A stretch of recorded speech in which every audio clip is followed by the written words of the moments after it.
Welcome back, everyone. A quarter of the NFL season already in the books. We move on here to the second quarter of the season, week 5 in particular.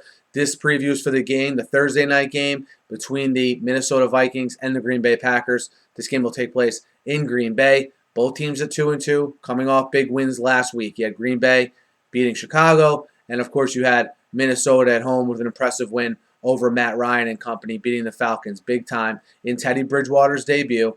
Bridgewater goes over 300 yards, goes 19 for 30, suffered a little bit of an ankle injury.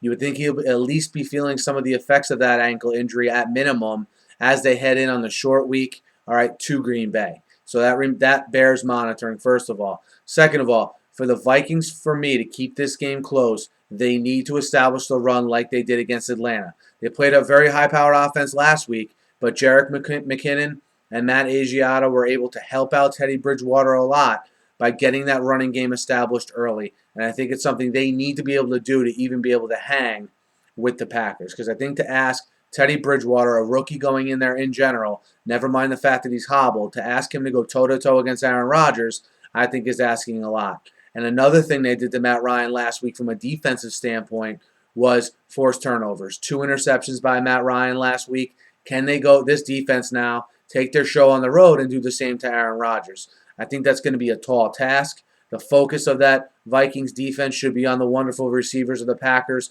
Randall Cobb and Jordy Nelson. No other Packers receiver besides those two last week had more than 2 catches. So is Rodgers able to get other receivers involved? Does he even have to get others involved? Or can Harrison Smith, who's played great this year, and his associates there in the Minnesota secondary, can they get enough going here to shut down that passing game? That remains to be seen. I would think the Packers have Minnesota coming in off a short week, probably with some tired legs. Is this the game Eddie Lacy finally gets established? I'm sure that'll be a focus of the Packers, like I'm sure it has been every week, but he hasn't been able to get going yet. Look for them to make a concerted effort to make that happen as well. I think in this one, you need a superhuman effort out of the running game, out of course, the secondary of the Vikings to keep this game close. I don't know if you get that here. I don't think the Vikings are a bad team by any means. I think they're obviously a team that plays hard, a team that rallied around their rookie quarterback at home last week. Now they face the second very good offense in a row on the road on a short week.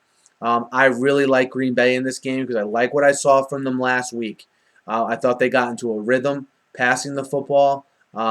I think Minnesota's secondary is better than the Bears, but not a whole lot better.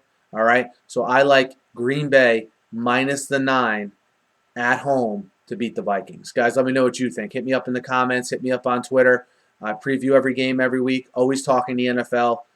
Please feel free to subscribe. Couldn't do without you subscribers. I'm right at that 4,000 subscriber mark right now. So thanks for listening. Have a great day.